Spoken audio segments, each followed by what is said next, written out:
is switchboard. Okay.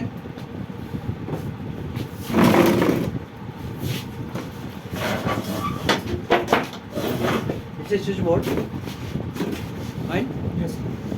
So from somewhere pole current is coming.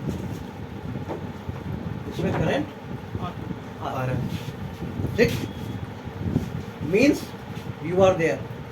तुम्हारे में current कहीं से आ रहा है, तुम्हारे में आ रहा है, लेकिन तुम्हारा डेस्टिनेशन इधर फिक्स है. जो भी है तुम्हारा, मैंने बताया था कि एम बोलो या डेस्टिनेशन बोलो या ड्रीम बोलो, जो भी. ठीक है. अब यहाँ से एक वायर जोड़ना है. ठीक है.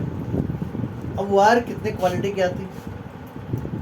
अब हमें अगर इस लाइट से हमको अगर मान लो 2 LED बल्ब जलाना है तो कमजोर वायर भी चलेगा ना. Yes.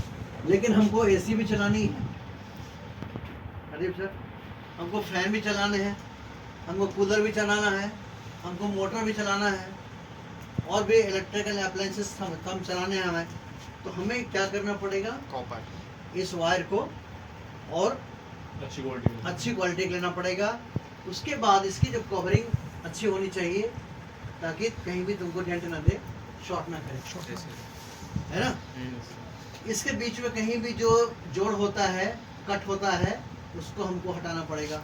तार हमको सीधा जोड़ना पड़ेगा, है ना. और इसमें अगर यदि कहीं भी उल्टा पुल्टा हो गया, कुछ गलत हो गया, डस्ट पड़ गया है, तो हमें क्लीन करना पड़ेगा, है ना. Yes. अदरवाइज क्या होगा कि ये जो इस पे जो एडिशनल पार्ट आ जाता है, कुछ भी चीज़ें, वो यहाँ पे करंट पूरा नहीं आने देगा, बीच में डैमेज हो जाएगा और एक्सीडेंट के चांस बढ़ जाएंगे. अगर यहाँ से थोड़ा देर ये खराब हो गया, धोखे से हाथ किसी ने रख दिया तो क्या हाल होने वाला है, समझ. शॉक मारते. तो इस करंट में आपको लाना है. तो अब आपको ये लाइन सीधी चाहिए, अच्छा चाहिए. तो फिर वही सारे जितने दिन भर हम लोग बात किए हैं, वही बात यहाँ पे आती है कि आपको जो प्रेजेंट है उसमें देखना है. आपको कंसंट्रेशन आपको बढ़ाना पड़ेगा, फोकस आपको डालना पड़ेगा, सब्जेक्ट वाइज एनालिसिस करके अपने आप को स्ट्रॉन्ग बनाना पड़ेगा. अपनी औकात, अगर सीधी भाषा में बोलें तो अपनी औकात हमको नापना पड़ेगा कि where exactly I am standing. क्योंकि मैंने पहले भी कहा था कि knowledge gives you power. Knowledge हमें पावर देता है. कहीं ना कहीं हम इम्बैलेंस हैं, कहीं ना कहीं हम इम्प्रैक्टिकल हैं, कहीं ना कहीं हम उस चीज़ को नहीं समझ पा रहे हैं, इसलिए हम वहाँ तक नहीं पहुँच पा रहे हैं. Try to understand. ठीक है. Yes. फिर भी हम कहते हैं इसके बाद भी नहीं होता है तो हमारे पास खोने के लिए नहीं है. क्योंकि ये इतना टाइम आपको ये इतना दे के चला जाएगा ना कि दुनिया भर के बधेरे इंटरव्यूज पड़े हैं और बहुत सारी चीज़ें पड़ी हुई हैं. तो आपको ये इतना स्ट्रॉन्ग कर देगा कि आपको दाएं बाएं झाँकने की ज़रूरत ही नहीं पड़ेगी. Be 100% focused. उस फोकस के डाइवर्जन हो जाता है कहीं ना कहीं जाने अनजाने में. कभी जानबूझ के हो जाता है, कभी अनजाने में हो जाता है ना. उसको जैसे फोकस को हम कंट्रोल करेंगे, सही करेंगे, अपने आप को एनालाइज करेंगे. तो सबसे पहले हम अपनी एनालिसिस करेंगे, हम एनालाइज करेंगे, फिर हम अपने आप को रियलाइज करेंगे कि नहीं यार, मेरी जो एनालिसिस है उसमें हमें ये सब चीज़ें करेक्टिव मेजर करनी थी. तो first we have to analyse, then we have to realise, then we have to act upon. है ना. कोई एक भी नहीं कर देंगे तो गड़बड़ा जाएगा.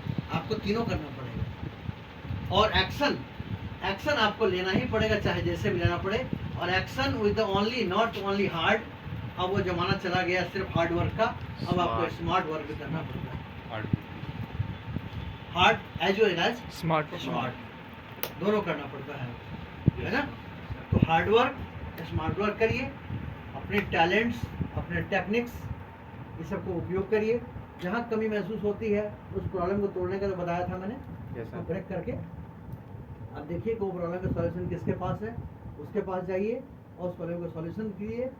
ये वायर जैसे आपका स्ट्रॉन्ग हो जाएगा तो यहाँ पे फर्स्ट क्लास बल्ब जलेगा ही जलेगा. क्यों हरजीत सर? चलेगा सर. बिल्कुल जलेगा. दौड़ेगा सर. अच्छी तरीके से है ना. और अगर यदि ये सब चीज़ें यहाँ नहीं दे पाते हैं तो इट